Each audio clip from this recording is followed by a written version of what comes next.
Assalamualaikum warahmatullahi wabarakatuh. A'udzu billahi minasyaitonir rajim. Bismillahirrahmanirrahim. Alhamdulillahirabbil alamin wassalatu wassalamu ala asrofil anbiya'i wal mursalin sayyidina wa maulana Muhammadin wa ala alihi wa sahbihi ajma'in. La haula wa la quwata illa billahil aliyyil azim. Qala Allah ta'ala fil Qur'anil azim, innallaha wa malaikatahu yusholluna 'alan nabi. Ya ayyuhalladzina amanu shallu 'alaihi wa sallimu taslima. Amma ba'd. Yang terhormat Al-Mukarram Profesor Dr. Muhammad Quraish Shihab LCMA, yang kami hormati Al-Mukarram Kiai Haji Ahmad Bahaudin Nur Salim, yang kami hormati segenap jajaran Yayasan Badan Wakaf Universitas Islam Indonesia, yang kami hormati Rektor Universitas Gadjah Mada, yang dalam hal ini diwakili oleh Wakil Rektor Bidang Kemahasiswaan, Pengabdian kepada Masyarakat dan Alumni, Dr. Ari Sujito SOS MSc, yang kami hormati Rektor Universitas Semarang, Dr. Supari STMT, yang kami hormati Rektor Universitas Islam Indonesia, Profesor Fathul Wahid ST.MSc PhD, beserta para wakil rektor, yang kami hormati Dekan dan jajaran pimpinan di lingkungan Universitas Islam Indonesia, yang kami hormati Sivitas Akademika Universitas Islam Indonesia, para undangan tamu dan hadirin hadirat yang dirahmati Allah Subhanahu wa taala. Alhamdulillahirabbil alamin, setinggi puji dan salam syukur marilah kita panjatkan kehadirat Allah Subhanahu wa taala, Tuhan yang Maha Esa. Karena atas rahmat dan hidayahnya maka terlaksana segala kebajikan. Sholawat dan salam semoga senantiasa tercurahkan kepada baginda insan yang paling mulia, Nabi Agung Muhammad Sallallahu Alaihi Wasallam, yang senantiasa kita tunggu syafaatnya di yaumil kiamah nanti. Amin ya robbal alamin. Ibu yang kami hormati, kami ucapkan selamat datang, selamat pagi, selamat bergabung bersama kami semuanya dalam rangkaian acara ngaji bareng Profesor Dr. Muhammad Quraish Shihab LCMA dan Kiai Haji Ahmad Bahaudin Nur Salim dengan tema meneladani hasanah tafsir Al-Quran di Indonesia. Pada hari ini, Senin 20 Jumadil Awal 1445 Hijriah, bertepatan dengan 4 Desember 2023 Masehi, di Auditorium Profesor Kiai Haji Abdul Kal Muzakir Universitas Islam Indonesia. Dengan mengharap ridho serta bimbingan Allah Subhanahu wa taala, mengawal rangkaian acara pagi hari ini, marilah kita buka bersama-sama dengan mengucapkan lafaz basmalah. Bismillahirrahmanirrahim. Terima kasih dan menambah kekhidmatan acara ngaji bareng pagi hari ini, marilah kita simak dengan khusyuk dan saksama pembacaan ayat suci Al-Quranul Karim, mengatakan Quran Surah Ali Imran ayat 144 hingga 145 segera dibacakan oleh Qori Saudara Muhammad Syauqi Fadlullah, mahasiswa program studi Teknik Sipil, Fakultas Teknik Sipil dan Perencanaan Universitas Islam Indonesia. Disilakan.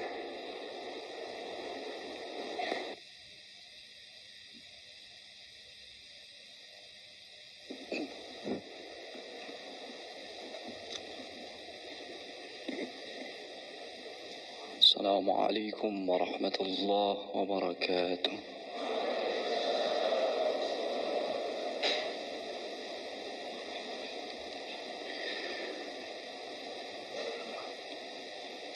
أعوذ بالله من الشيطان الرجيم.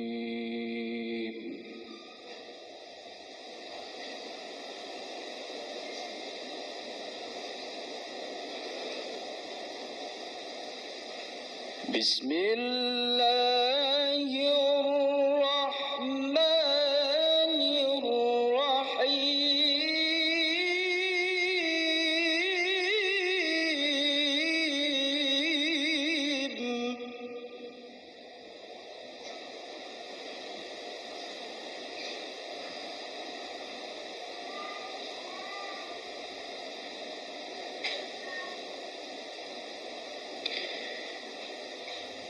وما محمد إلا رسول قد خلت من قبله الرسل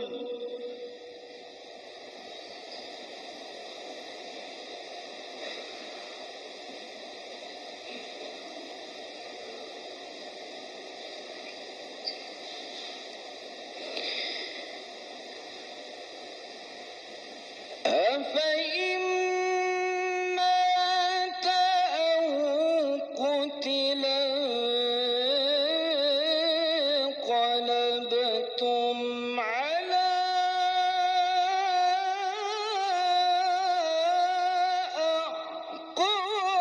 أعقابكم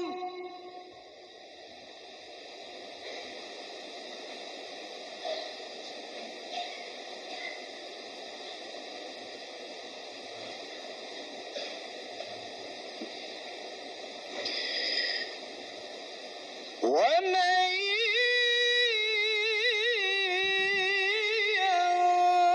ينقلب على عقبيه فلن يضر الله شيئا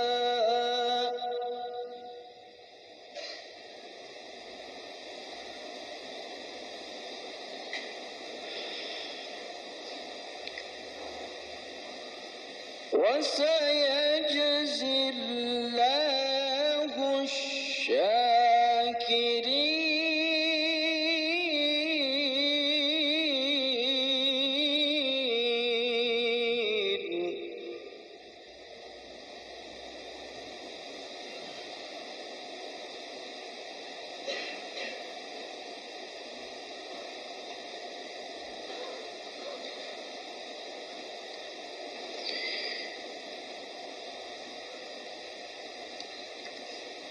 وما كان لنفس أن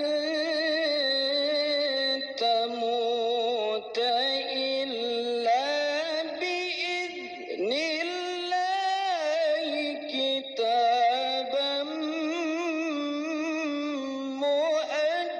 مؤجلا.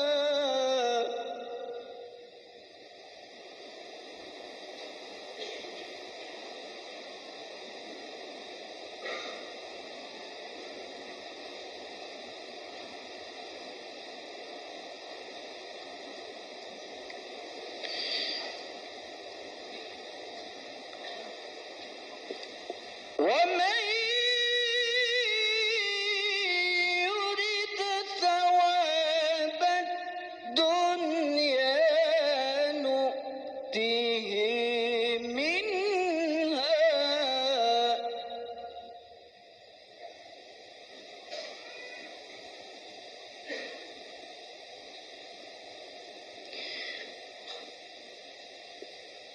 ومن يرد ثواب الآخرة نؤته منها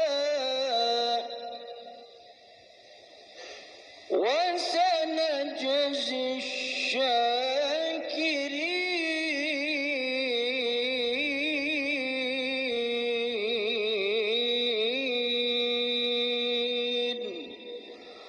صدق الله العظيم. Wassalamualaikum warahmatullahi wabarakatuh. Sadaqallahul Azim, benar Allah yang mengagung dengan segala firman-Nya. Kami haturkan terima kasih.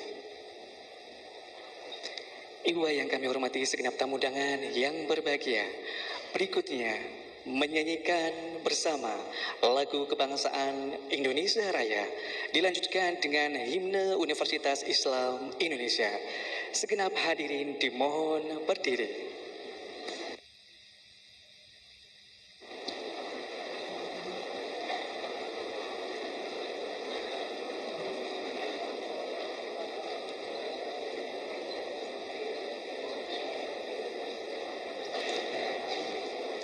Hadirin yang kami hormati, segenap jamaah yang dirahmati Allah Subhanahu wa taala, tibalah saatnya bagi kita semuanya untuk menyimak dan mengikuti bersama sesi inti ngaji bareng Al-Mukarram Profesor Dr. Muhammad Quraish Shihab LCMA dan Kiai Haji Ahmad Bahudin Nur Salim. Sesi ngaji bareng dalam kesempatan kali ini akan dipandu langsung oleh Rektor Universitas Islam Indonesia. Mengundang dengan hormat Profesor Fathul Wahid ST MSc PhD. Disilakan. Assalamualaikum warahmatullahi wabarakatuh. Hamdan wa syukran lillah, salatan wa salaman ala rasulillah, la hawla wa la quwwata illa billah. Rabbi israh li sadri wa yassir li amri wahlul 'uqdatam min lisani yafqahu qawli. Yang terhormat Profesor Kiai Haji Muhammad Quraish Shihab, terima kasih Prof. Quraish sudah berkenan hadir di UII. Yang terhormat Bapak Kiai Haji Ahmad Bahudin Nur Salim, Gus Baha, matur nuwun Gus Baha sudah berkenan rawuh di UII. Ibu Quraish Shihab yang berkenan hadir juga menemani Bapak Profesor Quraish Shihab. Tamu undangan hadir bersama kita, Rektor Universitas Gadjah Mada yang diwakili oleh Wakil Rektor Bidang 3, Bapak Dr. Aris Sucito, Bapak Rektor Universitas Semarang, Bapak Dr. Supari. Terima kasih Pak Rektor sudah berkenan hadir. Pengurus Pembina Yayasan Badan Wakaf yang kali ini diwakili oleh Sekretaris Pembina, Bapak Dr. Harsoyo. Pengurus yayasan yang diwakili oleh Bapak Ketua Pengembangan Masyarakat, Bapak Aden Wisdan. Para kolega Wakil Rektor, Dekan, Wakil Dekan, dan keluarga besar Universitas Islam Indonesia, dan juga beberapa tamu kehormatan dari beberapa lembaga, termasuk dari PLN Jateng, dari Bank Mandiri, dari ada Universitas Brawijaya, PT PP, UIN Wali Songo, dan hadirin sekalian yang mohon maaf tidak bisa saya sebut satu persatu tanpa mengurangi rasa hormat. Kita semua berbahagia hari ini bersama kita Prof. Quraish dan Gus Baha yang insya Allah akan berbagi ilmu kepada kita di acara ngaji bareng dengan tema meneladani hasanah tafsir Al-Quran Indonesia. Insya Allah kita akan punya waktu yang penuh keberkahan sampai menjelang azan zuhur nanti.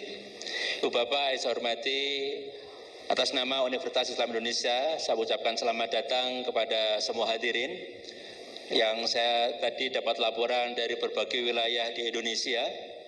Dan mudah-mudahan kehadiran Ibu Bapak menambah keberkahan acara ini semuanya. Dan saya tahu Ibu Bapak hadir di sini tidak untuk mendengarkan sambutan saya. Nah, jadi saya akan singkat saja dan selanjutnya saya ingin mempersilahkan kepada Gus Baha untuk memulai. Dipersilakan Gus.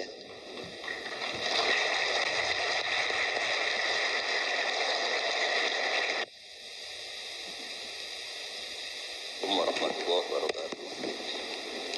Assalamualaikum warahmatullahi wabarakatuh. Bismillahirrahmanirrahim. Tabarakalladzi nazzala al-furqana ala 'abdihi liyakuna lil 'alamina nadhira. Allahumma shalli wa sallim wa barik ala sayyidina Maulana Muhammadin wa ala alihi wa sahbihi asma'in, amma ba'du. Yang kita hormati bersama Profesor Dr. Muhammad Quraish Shihab, semua yang hadir saya hormati, karena kalau mau nyebut sudah disebut Pak Rektor sebagai bentuk penghormatan bahwa ingatannya jenengan itu bagus, pokoknya kayak yang disebut Pak Rektor. Kedua, saya alhamdulillah ini rektornya tawaduk sekali, tahu diri gitu. Jadi alhamdulillah bagus. Singkat cerita, beliau pernah ke rumah saya sama Pak Lutfi sama Pak Arsoyo, minta saya ikut jadi pembina di Badan Wakaf. Ya karena diteror, didatangi orang-orang sepuh, saya bilang iya gitu. Kalau ada Jawa itu kalau didatangi itu kan kayak diteror. Yes. Padahal saya di sini tuh lama sekali. Derekno Profesor Zaini ikut bantu. Karena latar belakang beliau itu sastra adab. Dulu di Al Azhar sama dengan Profesor Quraish, seniornya Pak Quraish. Saya mulai kecil nekuni fikih, terutama fikih. Tapi karena bapak saya itu hafal Quran, keluarga saya itu banyak yang hafal Quran. Hafal beneran, maksudnya itu hafal betul itu. Nah, sehingga terus saya juga ikut hafal. Nah, kenapa judulnya seperti ini? Ini makalah nanti di tasrih istilahnya pondok bareng-bareng Pak Quraish. Jadi Indonesia yang damai ini nggak lepas dari peran kitab-kitab yang datang ke kita, datang ke Indonesia. Misalnya arti kemenangan. Arti kemenangan itu tafsir yang datang ke kita. Ini yang paling terkenal kan tafsir Munir, karangannya Syekh Nawawi Al-Jawi. Itu beliau menyebut kemenangan umat Islam itu kemenangan logika. Logika bahwa alam raya ini dimulai dari satu Tuhan yang berstatus wajibil wujud. Tentu lebih masuk akal ketimbang logika yang lain. Misalnya logika nihilisme, bahwa alam ini dimulai dari ketiadaan. Karena itu melahirkan satu teori ketiadaan menciptakan yang ada. Jadi nanti membingungkan. Ada teori al-adamu yakhluqu maujudan. Sesuatu yang enggak ada itu menciptakan yang maujud. Itu tentu enggak ketemu nalar. Ini saya baca ya, nanti di tasih Pak Quraish. Awal makalah. Saya baca Arabnya. Jadi yang pernah kuliah di Fakultas Syariah ini dosennya banyak yang santri saya ini, tapi enggak berani baca depan saya. Nanti kalau salah langsung dipecat sama Pak Rektor. Saya di sini itu mulai tahun 2000 sama Profesor Zaini. Dulu belum Rektor Pak Fathul Wahid. Tahu-tahu jadi atasan saya nih. Enggak benar, tapi nanti di akhirat atasannya saya lagi nanti. Karena yang bisa nyafaati itu orang hafal Quran itu. Jadi harus saya baca ya. Kata Syekh Nawawi, wa may yatawallallaha wa rasulahu walladzina amanu fa inna hizballahi humul ghalibun. Siapa yang mempertuhankan Allah, mengikuti semua aturannya Allah, seterusnya terus pasukan Allah itu pasti menang. Ini ikut Al-Maidah 56. Wa may yattakhidhum awliya fin nusrah fa innahum junduwah wa junduwah humul ghalibun ala a'daihim bil hujjah. Fa innaha mustamirratun abadan amma bisaulah wa daulah faqad yughlabun. Jadi kemenangan umat Islam yang permanen itu kemenangan logika. Kalau kemenangan perang, kemenangan bernegara, kemenangan sosial, orang Islam ya pernah kalah. Zaman Nabi Sugeng saja pernah mengalami kalah periode Mekah. Ketika periode Madinah juga pernah mengalami kalah di peristiwa perang Uhud. Tapi kalah-kalah sosial ini tidak ada pengaruhnya dengan kalah secara logika. Logika bahwa alam ini dimulai dari satu Tuhan wajibil wujud tentu lebih mudah dicerna. Makanya beliau ngendikan menang itu ala a'daihim bil hujjah fa innaha mustamirratun abadan, karena logika itu yang abadi. Artinya gini, ketika kita secara sosial ekonomi kalah, mungkin secara apa kalah, meskipun kita tidak ingin kalah, tapi jangan pakai ukuran itu. Nanti jangan-jangan ketika kita kalah kaya sama nyuwun sewu non muslim atau kalah kaya sama yang sholat, buruhnya orang tidak sholat, yang sujud buruhnya orang yang tidak sujud. Anda tidak perlu merasa kalah. Ketika Anda kerja dan tolabul halal, itu yang merintahkan Allah. Jadi Anda tidak pernah buruh di mata Allah, distatuskan tolabul halal, orang yang mencari apa? Halal, dan itu ibadah. Karena Islam hanya ngakui hukumnya Allah. Dulu Sayyidina Ali karramallahu wajhah pernah ajjaro nafsahu li Yahudiyin, juga pernah kerja di orang Yahudi. Tapi nggak merasa hina karena tolabul halal itu perintah Allah. Dulu Nabi pernah nggak punya uang.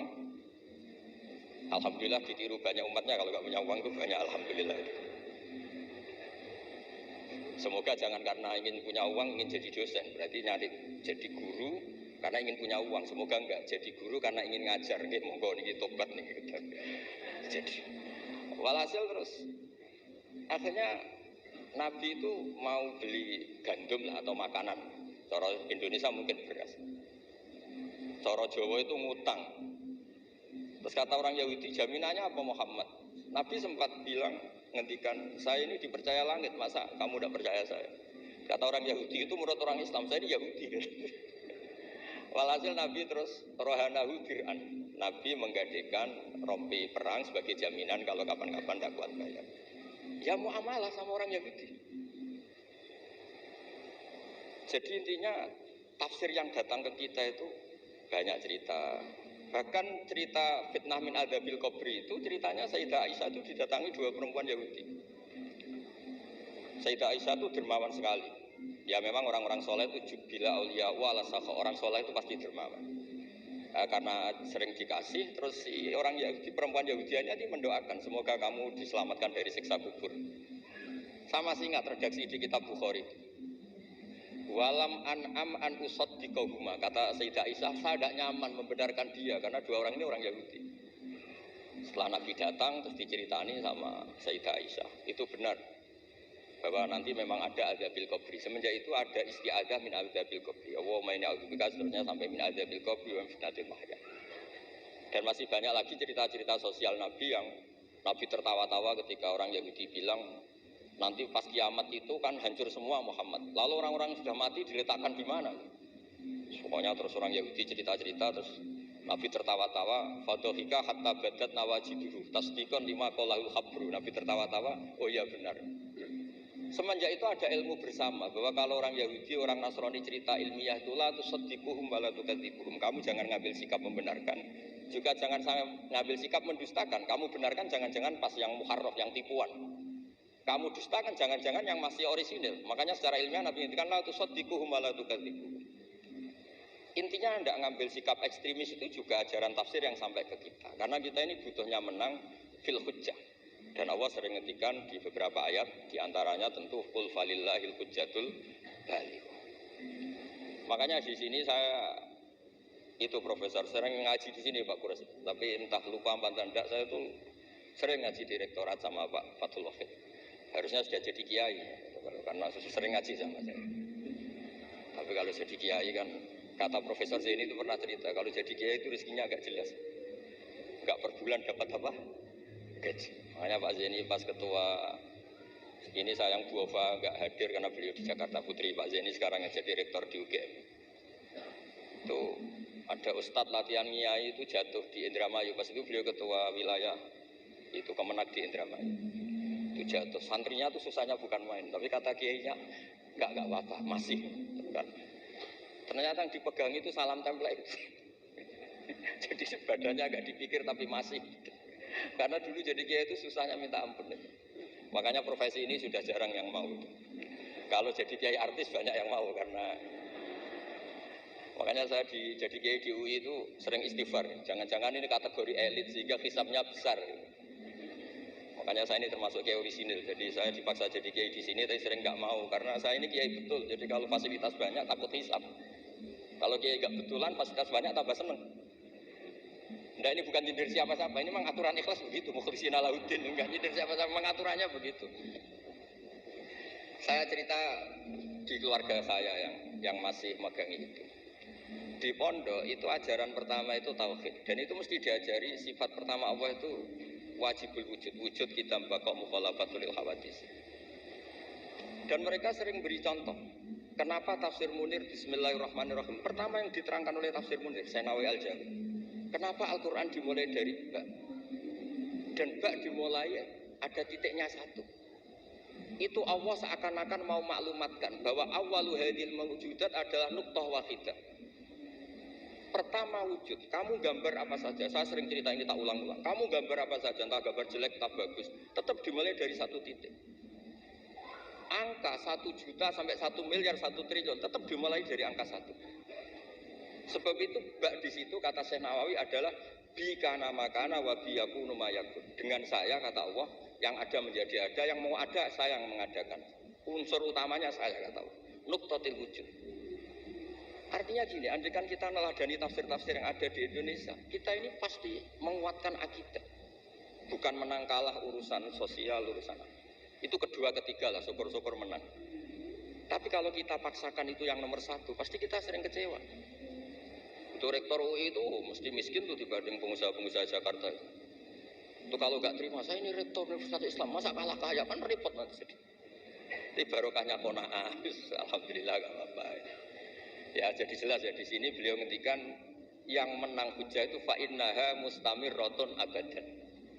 Logika itu mustamirratun abadan. Dalam kitab Fathul Bari sarahnya Shahihul Bukhari dijelaskan kemenangan umat Islam itu iltidha dan aklian. Kita punya akidah yang secara akal itu nyaman. Coba Anda misalnya jadi muslim, Anda mungkin profesor, kayak alim, kayak top, terus ditawari satu teori begini, hadil maujudat kholaqohal adamu misalnya. Ini yang alam nyata ini, penciptanya adalah ketiadaan. Kamu pusing 7 keliling. Ini gimana sesuatu yang ada kok penyebabnya ketiadaan? Sebab itu dulu ada sahabat namanya Jubair bin Mut'im. Itu tokoh besar di kafir Quraisy. Saking tokohnya dia yang jadi utusan untuk membebaskan Asra Badrin, tawanan Badar. Pas dia nginep di masjid nunggu ketemu Nabi. Nabi pas sholat maghrib baca wattur wa kitab mastur fi raqqim mansur. Didengerin sama dia. Sampai pada ayat am khuliqu min ghairi syai'in am humul khaliqun. Masa alam raya yang seluas ini kemudian diciptakan tanpa sebab yang ada. Atau kamu-kamu yang enggak mengakui Tuhan itu kamu pencipta langit dan bumi. Am khalaqus samawati wal ard bal la yuqinun. Nangis dia. Nangis terus sungkem masuk Islam. Sampai ngendikan fakaan nama sudi qalbi. Sebagian riwayat kada qalbi ayatir. Dengan logika yang dibangun Quran itu hampir habis, saya habis. Karena Quran sangat demokratis. Qul ara'aytum ma tad'una min dunillah aruni ma khalaqu minal ardi am lahum syirkun fis samawati. Kalau Anda merasa jadi Tuhan enggak apa-apa. Tapi tunjukkan reputasi Anda. Apa Anda menciptakan langit bumi? Apa ketika saya bikin langit kata Allah kamu ikut urun? Saya sering cerita apa kamu ikut nyumbang semen pas saya bikin langit? Enggak kan? Malah sebagian ayat Allah ngendikan ma asyadduhum khalqas samawati wal ard. Mereka-mereka yang kamu Tuhan kan ketika aku bikin langit bumi, mereka di mana? Membantu saya apa kata Allah? Kok enak tahu-tahu jadi Tuhannya bumi, enggak ikut bikin, ikut jadi Tuhan gitu. Itu habis Jubair bin Mut'im. Akhirnya masuk Islam. Artinya gini, ketika Islam belum kuat, masih banyak ashabi sufa yang miskin, mondok saja numpang Nabi. Itu hujahnya sudah menang. Makanya kata Syekh Nawawi, yang mesti menang itu hujah fa innaha mustamirratun abad. Ya dicicil aja satu aja ya, nanti kapan-kapan ketemu lagi. Terus ini yang agak rileks, ini yang spesial, saya itu jarang pergi sama istri saya gara-gara memang adatnya gitu. Tapi karena suan Pak Kores tadi istri saya ikut karena Pak Kores juga bawa istri. Ini spesial betul. Biasanya saya agak pernah karena adat keluarga saya itu ya begitulah. Ya jadi saya mohon semohon-mohonnya nanti Pak Kores bisa nerangkan panjang lebar. Jadi terus yang kedua ya dua aja lah dua. Ya ayyuhalladzina amanu sabiru. Di sini dijelaskan ala masyaqqatil istidlal fi ma'rifati tauhid wan nubuwah wal ma'ad. Wa ala masyaqqatis istinbatil jawab an syubuhati nahwil falasifah. Wahai orang-orang yang beriman, bersabarlah kamu. Di sini artinya sabar itu apa? Membuat logika yang mudah difahami banyak orang, kemudian orang itu mencintai Allah dan Rasul. Dulu itu ada orang Bedui. Ketika Imam Asy'ari berpendapat iman yang diterima itu imanul mufakkir, bukan imanul muqallid. Enggak boleh taklid buta dalam iman. Terus ditentang banyak orang. Dulu zaman Nabi banyak orang Bedui imannya diterima. Terus kata Imam Asy'ari, coba kamu jalan-jalan di kampung. Ternyata orang kampung ketika ditanya, bima arafta rabbak, kamu selalu ngurusi ternak, ngurusi sapi, unta. Lalu kamu tahu Tuhan kamu dari mana? Jawabnya orang Arab ini, al-ba'ratu tadullu alal ba'ir wa atharul aqdam yadullu alal masir. Ada kotoran ya ada sapinya. Kalau ada bekas orang lewat ya pasti ada yang lewat. Artinya kalau ada makhluk itu mesti ada atharun min athari qudratillahi ta'ala. Mesti ada bukti yang menciptakan. Itu ulama terus bikin logik. Lah yang saya sering cerita paling populer di kitab saya punya kitab namanya Nailul Ma'mul, karangannya Syekh Mahfud At-Turmusi, itu orang Indonesia juga. Beliau nukil dari cerita Imam Amudi. Saya cerita di mana-mana. Imam Amudi itu gurunya Syekh Izzuddin bin Abdussalam, Sultanul Ulama, itu punya guru namanya Imam Amudi. Itu senangannya ngajar matematika, bukan ngajar tafsir, ngajar matematika. Terus ketika beliau meninggal, muridnya tanya. Tadi Profesor Kures juga cerita mimpi. Ini saya cerita mimpinya Imam Amudi. Ma fa'ala bika rabbuk, yang diperlakukan Tuhan kamu itu apa? Ada hanya pengajar matematika. Terus kata Imam Amudi, ternyata ketika Allah ketemu saya mengumpulkan banyak malaikat disuruh ngajar saya. Saya masih hafal teksnya. Istadilla ala wahdaniyati bi hadrati malaikati. Coba kamu terangkan cara menemukan saya bahwa saya ini satu di depan para malaikat. Kalau malaikat kan sudah tahu karena bawa aras, bawa surga neraka. Kata Imam Amudi, beliau ngetikan semuanya adalah, beliau ngetikan angka itu 2, 3 sampai 1 triliun sampai berapapun, nisbatul dzalika ilal wahid nisbatul far'i ilal asli. Angka itu entah 2, entah 4, entah 1 miliar, 1 triliun. Dibandingkan angka 1 tetap namanya nisbatul far'i ilal asli. Tetap semuanya itu tabang dari angka 1. Fasabatal wahid jalla jalaluh. Maka yang mesti abadi, yang mesti ada al-wahid jalla jalaluh. Allah senangnya bukan main. Loh ini loh pinter. Enggak menjadi malaikat sudah ngerti kalau saya ini satu. Nah itu ya pinternya ulama. Isbiru ala masyaqqatil istidlal fi ma'rifatit tauhid. Nggih, clear ngoten mawon. Monggo niki kula saya bulbel mawon karena saya niki anak buah Pak Wahid niku gawe. Monggo jenengan. Untuk selanjutnya kami mohonkan Prof. Kures.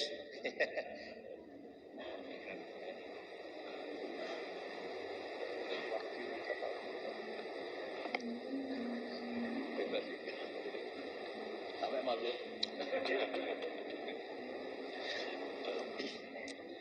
Bismillahirrahmanirrahim.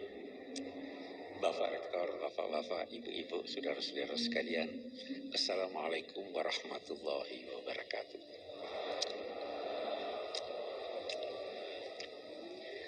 Berbahagia saya dapat bertemu, dapat berbincang, dapat belajar dengan Bapak-Bapak dan Ibu-Ibu sekalian. Saya tidak ingin mulai sebelum berkomentar tentang ayat yang dipilih tadi. Tadi dibacakan wa ma Muhammadun illa rasul qad khalat min qablihi rusul afa in mata aw qutila qalabtum ala aqabikum wa may yanqalib ala aqibaihi fala yadhurrullaha syai'an. Ayat ini pelajaran buat kita. Ayat ini turun setelah perang Uhud.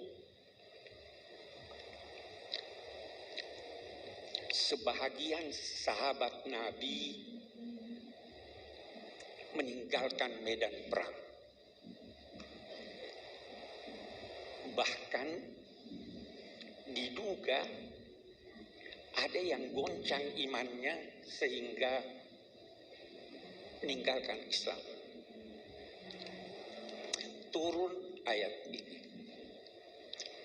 Ada satu penafsiran yang saya anggap baik sekali dari seorang pemikir Aljazair, Malik bin Nabi.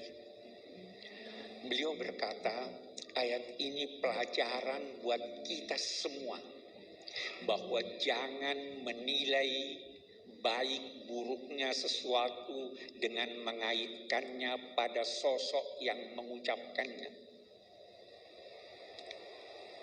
Sahabat-sahabat yang meninggalkan medan perang dan yang boleh jadi meninggalkan Islam itu karena mereka terkagum-kagum pada Nabi pada saat hidupnya, dan begitu tersebar bahwa beliau wafat, beliau meninggalkan.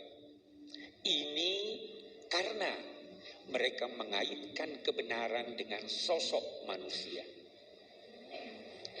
Jangan pernah menilai baik buruknya sesuatu karena ada materi. Jangan pernah mengaitkan baik buruknya sesuatu karena ini diucapkan oleh profesor ini, itu, dan sebagainya.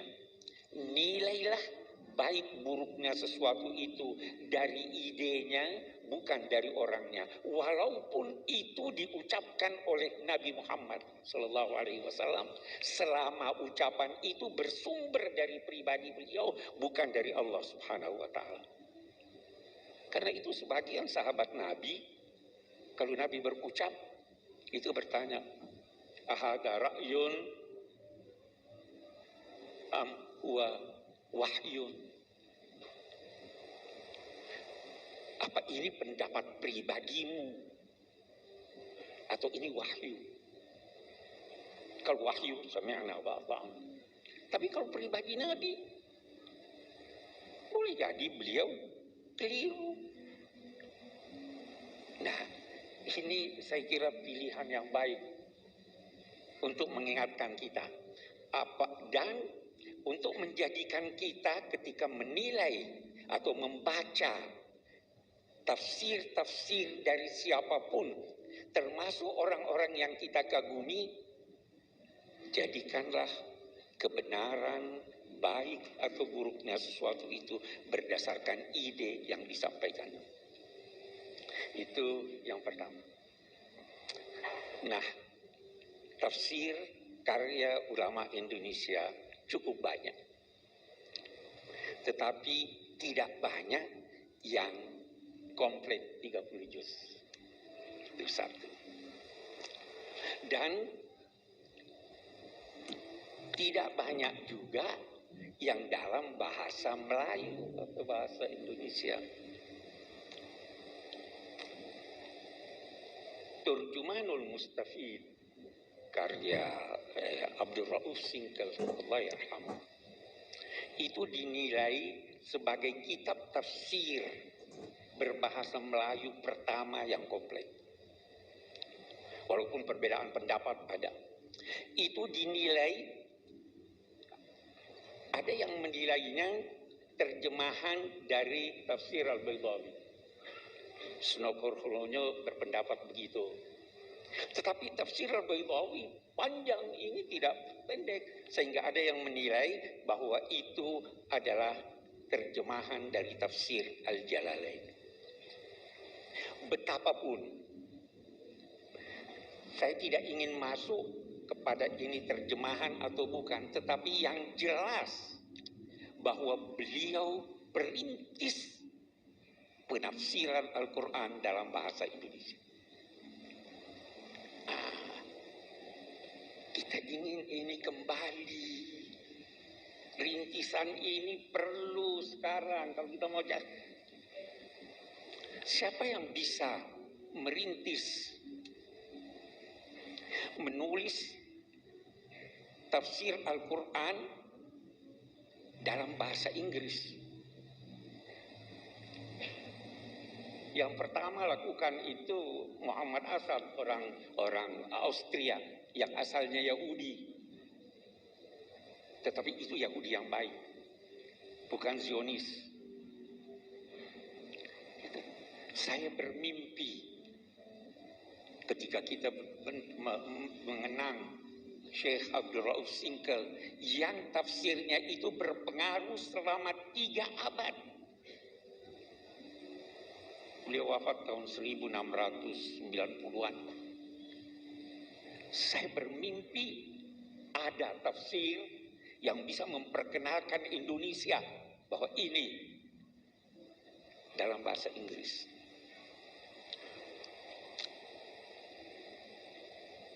Itu kita ini. Walaupun isinya boleh jadi sebagian kita tidak setuju. Apalagi kalau kita bicara tafsir Al-Baydawi. Ada di tafsir Al-Baydawi. Nah, ini di pesantren-pesantren pasti masih dibaca sekarang ya. Ada di tafsir Al-Baydawi dikutip hadis la tatara'a narahuma, tidak boleh saling terlihat api yang digunakan memasak antara apinya orang Muslim dan apinya orang Yahudi. Terus dia berkata, itu firman Allah, wala tattakhidul yahuda wan nasara auliya, adalah larangan mempekerjakan orang Yahudi. Ini nggak bisa. Itu dibantah sudah oleh ulama-ulama yang lain. Tapi kita berkata itu pada masanya. Pada masa kita situasi telah berbeda. Jadi walaupun kita membaca, kita kritis. Betapapun Syekh Abdul Rauf Singkel adalah perintis yang harus kita hormati. Dan kita ikuti jejak beliau dalam hal yang benar. Saya pindah. Syekh Nawawi Banten, Allah yarham. Ini orang sangat istimewa. Jangan pernah menduga bahwa yang superior itu dalam bidang agama orang Arab. Tidak. Beliau gurunya orang Arab. Sampai dikenal sebagai apa? Sayyidu ulama il-Hijaz. Beliau diminta mengajar di Al-Azhar. Orang dari mana? Dari Serang. Ini pewarisnya.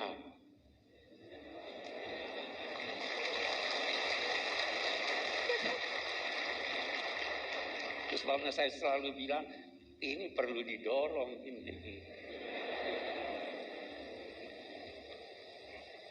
Kenapa Syekh Nawawi mendapat tempat yang begitu besar? Kalau kita baca tafsirnya, saya itu terkagum-kagum baca nama tafsirnya dan mukaddimahnya. Rahasianya ada di sana. Nama tafsirnya Marah lagi.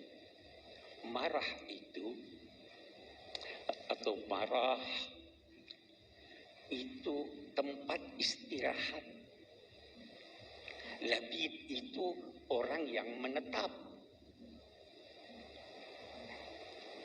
Dia merasa beristirahat ketika membaca Al-Quran. Dia menetap di sana, tapi dia bersahabat dengan Al-Quran. Anda mau bersahabat dengan Al-Quran, dia beritahu Anda rahasia-rahasianya. Saya baru tadi cerita soal Al-Ibriz. Almarhum ayah sahabat karib saya, Gusmus. Itu pernah, menurut Ulil Albab, pernah ada satu orang memimpikan beliau. Itu saya ada tulis di tafsir saya, ada kesalahan, perbaiki. Melalui alam gaib dia kirim kemari pesan. Dan ternyata diperiksa. Itu kenapa? Karena bersahabat dengan Al-Quran. Nah, kita kembali kepada Syekh Nawawi Banten. Di mukaddimahnya, beliau berkata, Amarani ba'dul a'izzah an aktubah fi tafsiril Qur'anil Majid. Saya diperintah, bukan diminta. Lihat tawadhu'nya, rendah hatinya. Saya diperintah oleh orang-orang mulia untuk menulis tafsir Al-Quran. Fataraddadtu zamanan tawilan. Saya ragu Kenapa ragu, wahai imam? Jangan sampai saya termasuk kelompok orang yang dinyatakan Nabi man fassara al-Qur'ana bi ra'yihi falyatabawwa maka. Ini orang takut. Tidak gampang-gampang tafsir. Ini sudah alim besar ini masih takut dia menafsirkan. Memang itu. Allahu nazzala ahsanal hadis kitaban mutasyabihan taqsha'iru minhu juludul ladzina amanu. Baru setelah itu wa tatma'innu qulubuhum. Ya kan? Setelah merasa takut zamanan, waktu yang panjang, saya nggak bisa, takut saya salah. Terus beliau menulis apa? Maka saya menulis iqtidaan bis salafis salih, mengikuti orang-orang alim sebelum saya. Baru ada hal yang menarik lagi dari mukaddimahnya. Li'anna di kulli zamanin tajdida.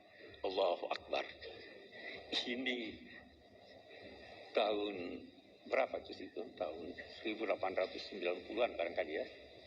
Dia sudah bicara tentang tajdid. Setiap zaman, kenapa dia mau tulis? Saya tulis sekarang. Karena setiap zaman memerlukan tajdid. Itu di mukadimahnya. Tajdid itu bukan berarti memberikan sesuatu yang baru. Tidak harus baru. Sesuatu yang lama tapi sudah terlupakan, itu tajdid. Kan? Sesuatu yang lama yang perlu tambahan argumentasi walaupun barangnya sama, itu tajdid. Tidak harus selalu yang baru. Sekian banyak pendapat-pendapat ulama lama yang sampai sekarang itu bagus sekali. Apalagi sebagian ulama kita itu punya istilah al-fiqhul iftiradi. Bagaimana kalau begini? Itu bahasanya belum terjadi, mereka sudah bayangkan. Itu berguna buat kita. Nah, ini yang dilakukan oleh Syekh Nawawi.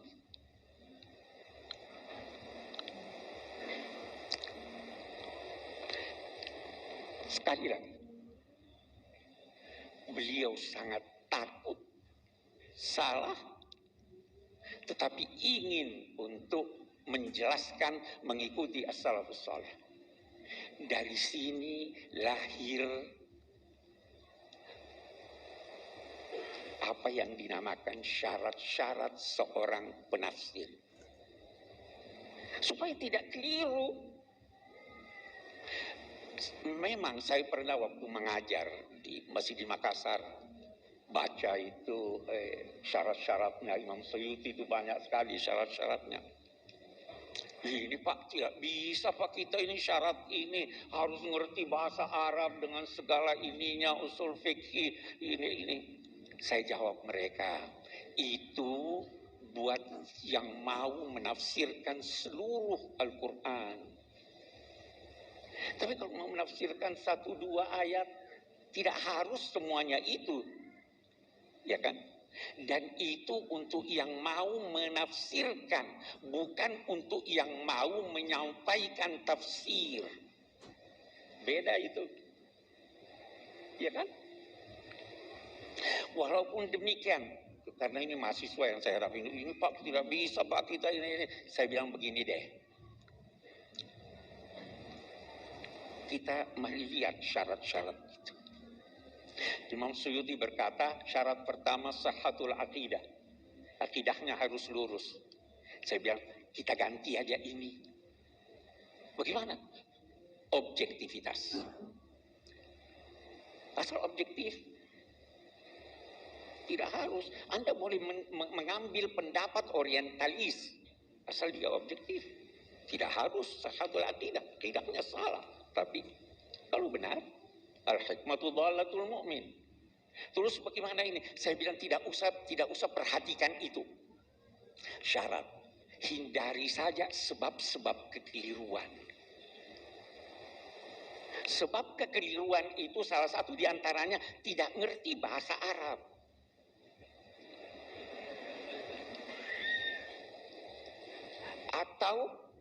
Atau menerjemahkan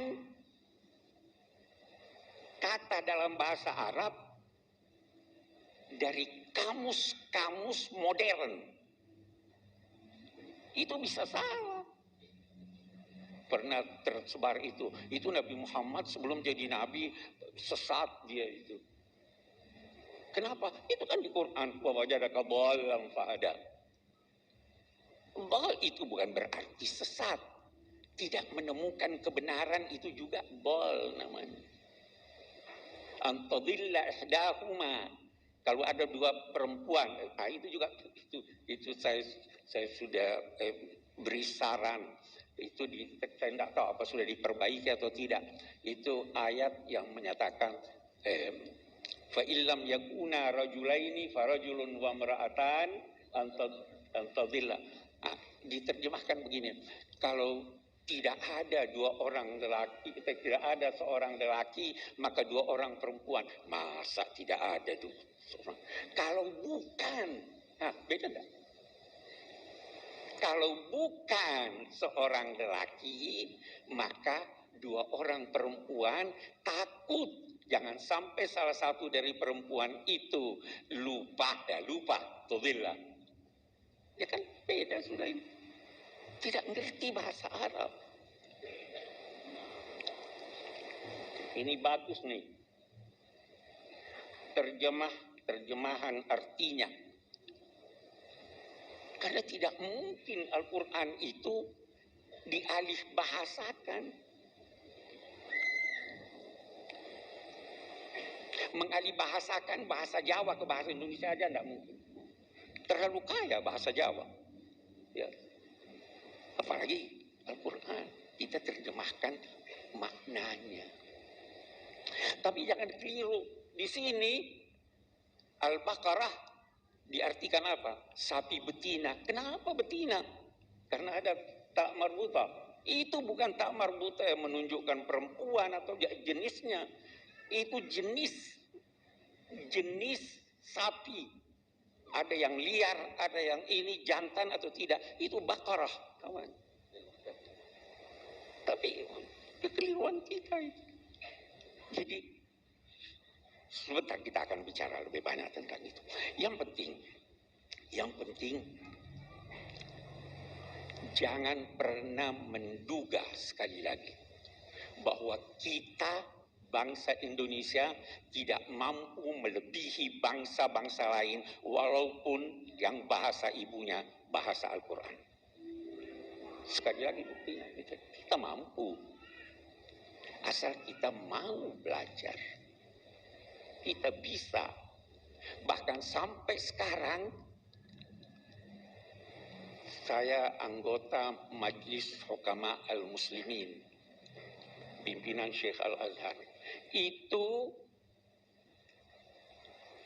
majlis ini meminta agar mereka yang ditugaskan dari Al-Azhar, dari Abu Dhabi, itu ke Indonesia mempelajari apa? Bagaimana toleransi di Indonesia. Orang belajar sama kita toleransi. Kita mampu. Mudah-mudahan pemilu ini tidak membuktikan kita tidak mampu bertoleransi. Ya kan? Tapi kita mampu. Orang mempelajari Pancasila. Itu terkagum-kagum. Bagaimana bisa bukan negara agama, bukan juga negara sekuler. Itu ulama-ulama kita tuh yang. Jadi kita mampu. Yang penting kita mau untuk itu.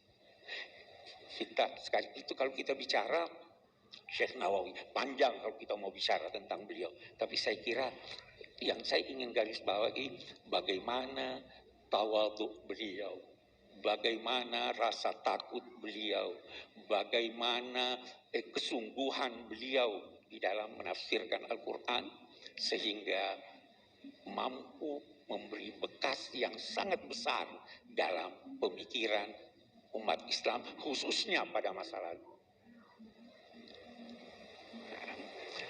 Mari kita lihat lagi yang lain. Tafsir itu adalah penjelasan tentang maksud firman-firman Allah sesuai kemampuan manusia. Kemampuan manusia bertingkat-tingkat. Kecenderungan manusia bertingkat-tingkat. Berbeda-beda. Sehingga corak tafsir itu berbeda-beda, bahkan bisa jadi ada penafsiran antara satu dengan yang lain itu sedemikian berbeda sehingga bisa dinilai bertolak belakang. Jangan cepat-cepat mempersalahkan. Saya beri contoh. Apa artinya nikah? Itu kita baca itu ayat. Wala tankihu ma nakaha abaukum minan nisa. Nikah itu akad atau hubungan seks. Kalau saya berkata nikah itu akad, maka seorang ayah yang berhubungan seks dengan seorang wanita, lalu wanita itu hendak dikawini oleh anaknya, boleh atau tidak? Boleh, karena dia tidak menikah. Tapi kalau kita berkata bahwa nikah itu adalah hubungan seks, berlawanan kalau nikah. Kalau dia sudah menikah walaupun belum berhubungan seks, sudah tidak boleh. Jadi kita harus mentoleransi ini, silahkan. Banyak sekali hal-hal semacam itu. Tapi ada hal yang menarik.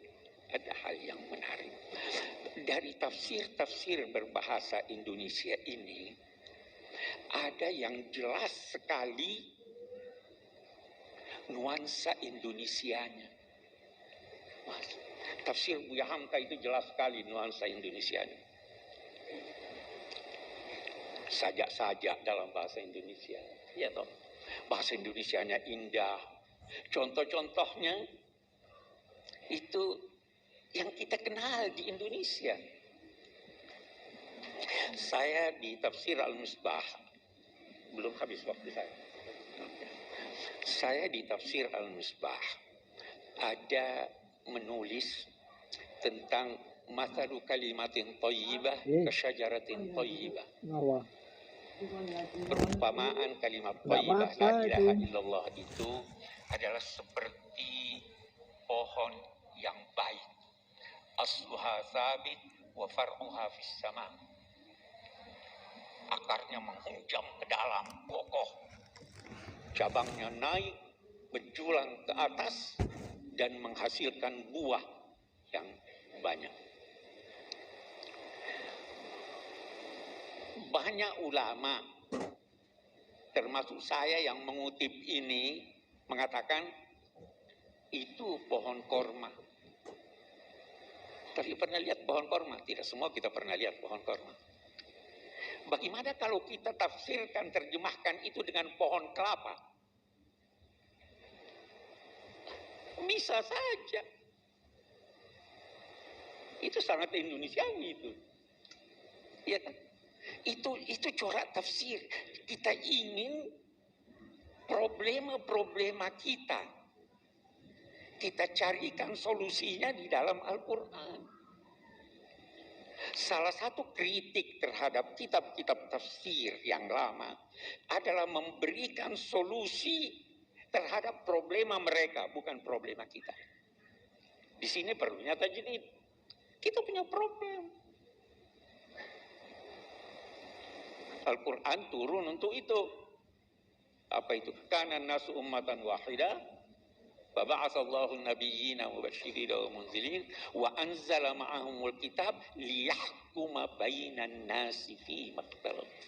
Alkitab itu turun untuk memberi putusan tentang perselisihan manusia. Ulama itu bertugas menyelesaikan problem, bukan menjadi problem. Ya. Itu tugas kita.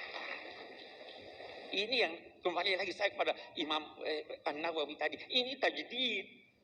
Tajdid sudah didengungkan jauh sebelum Kiai Ahmad Dahlan. Sudah dicetuskan ulama itu lanjutan dari ini kita tajdid. Tapi dasar ulama-ulama yang begitu tekun menulis tafsir tahunan.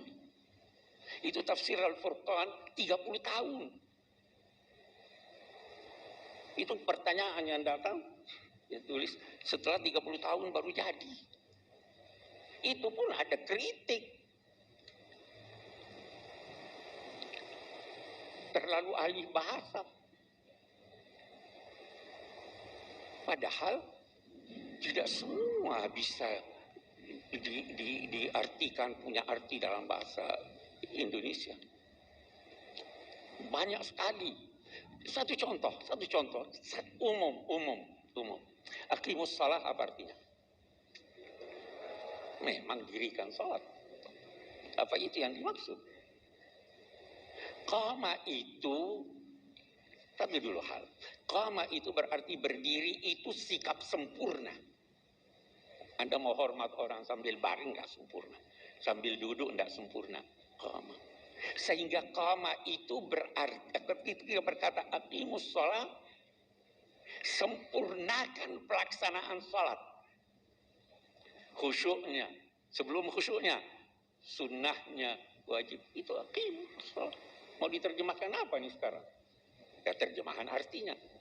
Kalau kita hanya terjemahan begitu, seperti yang seringkali kita temukan di Al-Furqan, itu bisa atuz zakah. Apa artinya atuz zakah? Tunaikan. Atu itu bisa berarti sempurna. Atu itu bisa berarti antar. Atu itu bisa berarti sesuatu objeknya yang baik. Tuh. Jadi jangan jadikan di bulan Ramadan masa pameran kemiskinan. Tidak atus zakah.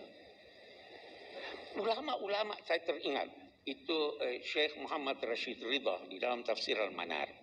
Dia itu menulis tafsirnya untuk majalah Al-Manar. Seringkali dia tidak sempat merujuk ketika menulis. Maka ketika dia tulis tentang atu, dia katakan sepanjang ingatan saya itu dia tulis yatin bukan subhanallah. Walat yatinal fahishata min nisaikum yatina ya. Ayat.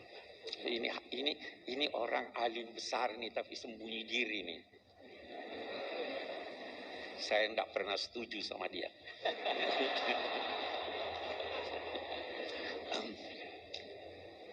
Dia katakan atu itu untuk sesuatu yang buruk. Yatina sesuatu yang buruk. Yatina al-fahisha. Rashid Ridha kita hormat. Tapi karena tidak hati-hati dia salah. Apa buktinya salah? Kenapa ada yatina min kulli fajjin amir? Haji baik. Syekh Sya'rawi, ini ulama besar Mesir, Allah yarham. Anda tahu, dalam usia 82 tahun, baru dia tahu persis apa arti atia. Ini. Qad balagtu minal umri atia. Saya tidak tahu persis apa artinya kecuali setelah saya ke London. Saya berobat. Waktu saya berobat, dokter bilang, ini tidak ada obatnya lagi. Vitamin tidak berguna, operasi tidak berguna. Anda telah mencapai usia yang penyakit Anda ini sudah sedemikian besar karena usia sehingga tidak diobati. Terus dia berkata, oh inilah yang dimaksud qad balagtu minal umri dia. Nah, itu baru tahu tuh. Jangan malu berkata saya tidak tahu. Ya kan? Nah ini, itu kalau kita bicara tentang kosakata banyak sekali itu. Seringkali orang keliru, tidak memperhatikan hubungan antar ayat. Ini ada hubungannya dengan itu. Seringkali orang tidak memperhatikan itu. Syekh Rashid Ridha, kita bicara Rashid Ridha, itu indah sekali. Dia itu paling suka kritik ulama. Itu Syekh.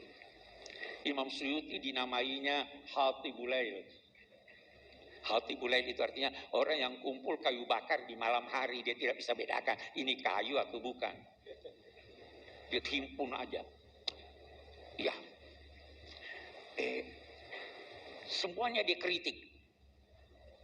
Tapi ketika sampai pada gurunya, dia beda pendapat, tetapi sangat halus. Dia carikan pembenaran. Saya ingin jadikan ini sebagai contoh bagaimana orang harus menghormati guru.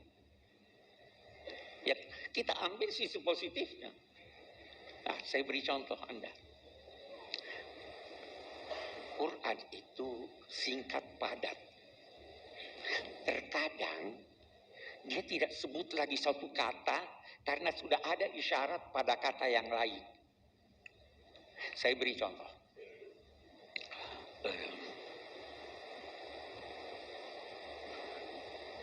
Ja'alakumul laila litaskunu fihi wan nahara mubsira. Allah menciptakan buat kamu malam supaya kamu dapat tenang, tidur tenang. Dan menciptakan siang terang benderang. Ini ada kata yang tidak disebut. Allah menciptakan buat kamu gelap, malam itu gelap supaya kamu dapat tenang tidur. Kenapa dia tidak sebut gelap? Karena di sini sudah ada disebut mubsiran. Tapi dia tidak sebut untuk apa itu mubsiran, karena sudah ada di sana lawannya. Sama dengan zuyyina linnasi hubbus syahawati minal nisa'i. Diperindah bagi manusia kecintaan kepada perempuan. Memangnya perempuan tidak cinta laki-laki? Kenapa tidak disebut? Tidak disebutkan? Wal banina, dan anak laki-laki. Memangnya anak perempuan tidak disebut? Saya punya 4 anak perempuan, semua saya cintai. Ya kan? Kenapa begini? Singkat. Al-Quran ingin berkata, karena saya sudah sebut di sini An-Nisa, saya tidak perlu sebut Ar-Rijal, karena di sana saya sebut. Itu di Quran banyak sekali. Hubungan antar ayat itu banyak sekali. Yang biasa karena tidak memperhatikan itu, kita masuk dalam kekeliruan pada penafsiran ayat-ayat Al-Quran. Itu kita lihat. Dan ulama-ulama kita itu tidak segan-segan mengoreksi pendapatnya. Saya pernah ditanya, Pak Kuras, koreksi enggak? Ada enggak kesalahan di tafsir Al-Misbah yang banyak? Koreksi enggak? Saya bilang saya serahkan pada yang lain untuk mengoreksi karena saya sudah tua, saya sudah tidak bisa. Kalau Pak Hasbi As-Siddiqi itu dia koreksi. Itu ulama beneran. Itu ulama-ulama kita. Iya kan? Jadi sebenarnya sekali lagi saya ingin katakan, kita ini alhamdulillah punya potensi yang sangat besar untuk mengembangkan ilmu pengetahuan. Dan mungkin yang diperlukan adalah tekad dan bantuan Allah Subhanahu wa taala. Yakinlah kalau Anda bersahabat dengan Al-Quran, dia akan menyampaikan pada Anda rahasia-rahasia. Baik melalui bacaan Anda maupun melalui ilham. Itu kan baca itu. Iqra bismi rabbikal ladzi khalaq, khalaqal insana min 'alaq. Baru dia katakan Iqra wa rabbukal akram alladzi 'allama bil qalam. Yang kedua nih yang kita mau, 'allamal insan. Itu dapat ilham Anda. Tanyakanlah kepada mereka yang banyak menulis tentang itu. Anda dapat ilham. Al-Quran itu tidak habis-habis maknanya. Tidak ubahnya seperti alam raya ini. Bumi kita ini dari dulu seperti ini. Tapi setiap saat ada rahasia baru kalau kita pelajari. Kalau Anda belajar Al-Quran setiap saat Anda bisa mendapatkan rahasia baru. Yang disampaikan boleh jadi melalui penelitian Anda atau boleh jadi melalui mimpi, melalui ilham dan sebagainya.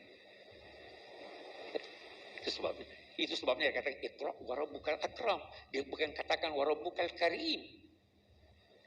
Karim itu apa artinya? Dari segi bahasa. Kita biasa artikan mulia ya. Bukan dong mulia.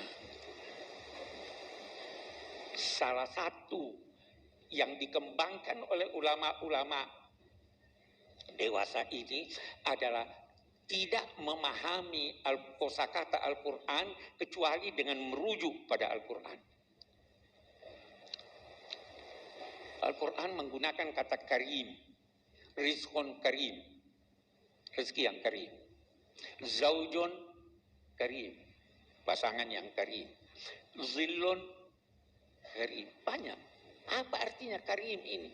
Kalau saya berkata mulia, apa sih mulia itu? Karim itu sesuatu yang terbaik menurut objeknya. Kalau saya berkata rizqun karim, kalau rezeki itu, rezekinya itu, rezeki lagi bisa macam-macam rezeki. Kita ambillah duit. Apa itu rezeki? Yang banyak tapi halal.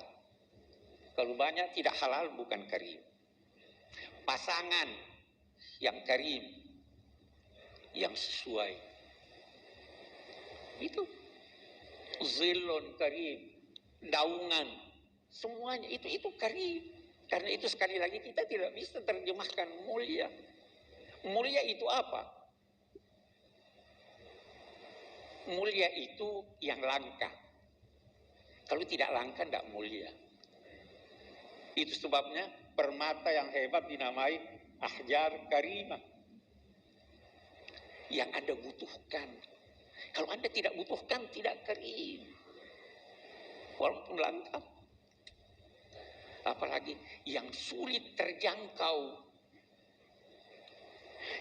Itu makna-makna yang mesti bisa kita kembangkan dan menghasilkan makna-makna baru dalam konteks tafsir. Ini sudah dirintis oleh ulama-ulama kita. Kita perlu kembangkan.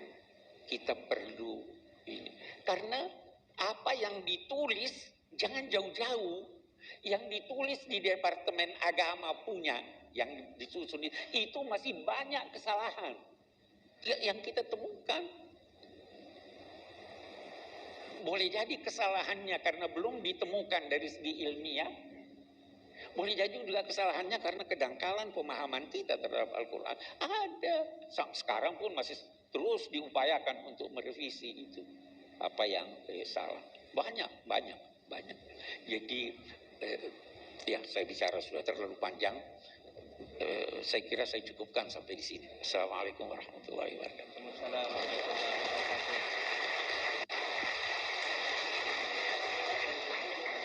Terima kasih Prof. Quraish.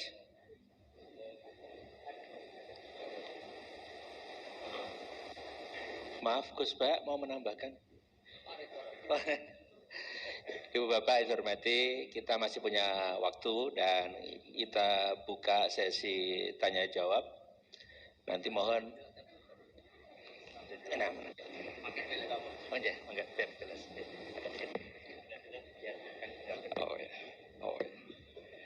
Bismillahirrahmanirrahim. Alhamdulillah bingung semua toh. Jadi yang saya mau katakan di sini adalah peristiwa-peristiwa furu'iyah. Itu memang Nabi didesain salah, bukan salah, didesain salah, sehingga itu melahirkan hukum fikih.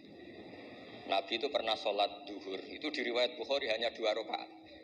Setelah itu pulang sampai pintu gerbang mau sampai dalam, sahabat yang kayak kita-kita ini senangnya bukan main, karena ini revisi hukum dari 4 menjadi 2. Senangnya minta ampun. Yang kayak saya lah, termasuk jenengan semua.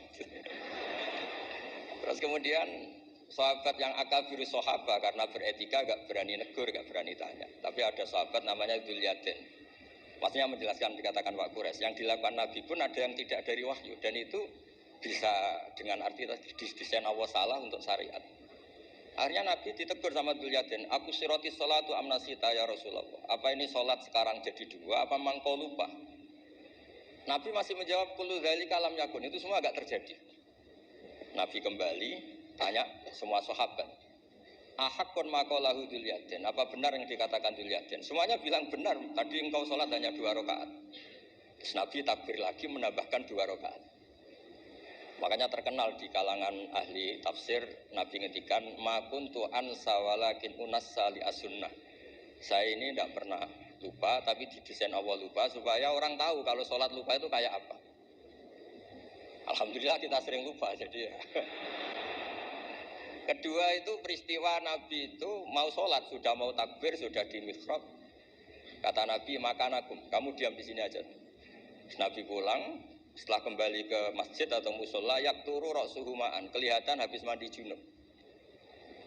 Terus kata Nabi, oh ya tadi saya lupa belum mandi junub, makanya pulang terus mandi. Kata banyak kiai itu, kalau kita tidak akan Gus lupa itu. Ya lupa itu, maksudnya lupa mandinya apa lupa junubnya tidak tahu. Kata kiai yang bela Nabi, itu menunjukkan Nabi itu mesra. Mau sholat saja masih dapat jatah. Nah kalau kiai kan tidak mesra, makanya tidak kalami itu. Tapi intinya Nabi itu manusiawi sekali, dia pernah lupa. Pernah lupa sudah itu kalau yang melakukan Pak Rektor mesti mikir opo ya semua gitu. Pak Rektor sholat zuhur 2 rakaat pasti mikir opo toh nganti lali kan gitu. Sebetulnya itu meraktekkan sunnah Rasul tadi benar.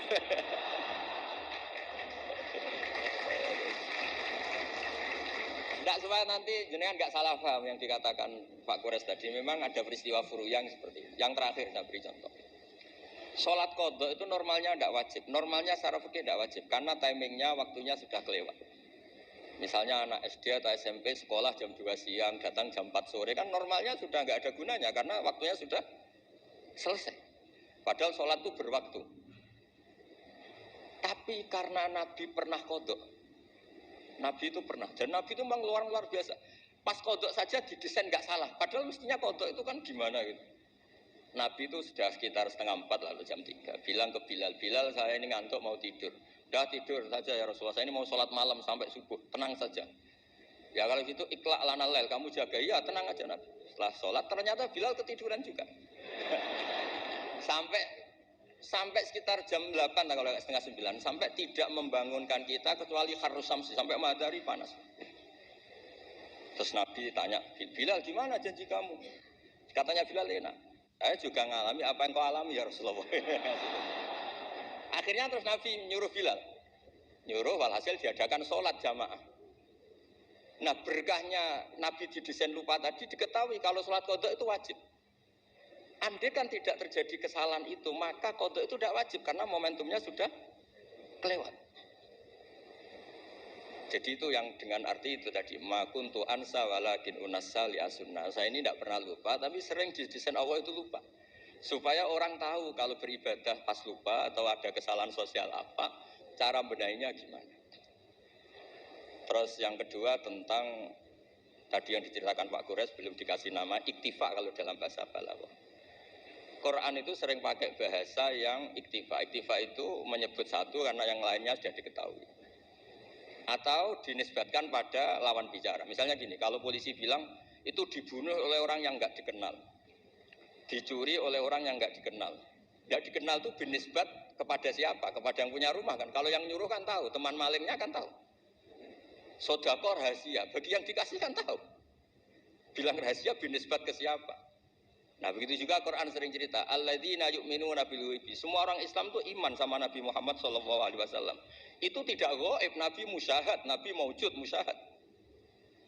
Tapi iktifa bil ghaibi wa bil musyahad. Orang yang enggak kelihatan saja iman, apalagi sama yang kelihatan. Jadi ada lagi wa huwallazi yabda'ul khalqa tsumma yu'idu wa huwa ahwanu alaih. Kalian semua tahu kan langit bumi yang menciptakan saya. Maka setelah hancur saya juga menciptakan lagi. Dan itu lebih mudah kata Allah. Karena logika manusia adalah mengembalikan materi yang sudah ada lebih mudah ketimbang membuat dari awal. Jadi ada beberapa bahasa yang binisbat lil mukhatab. Sehingga bahasa Quran itu sering pakai misalnya nyun sewu wajadaha tahrub, matahari kamu lihat tenggelam. Allah tidak pernah cerita faidan asyamsu gharibah, matahari tenggelam.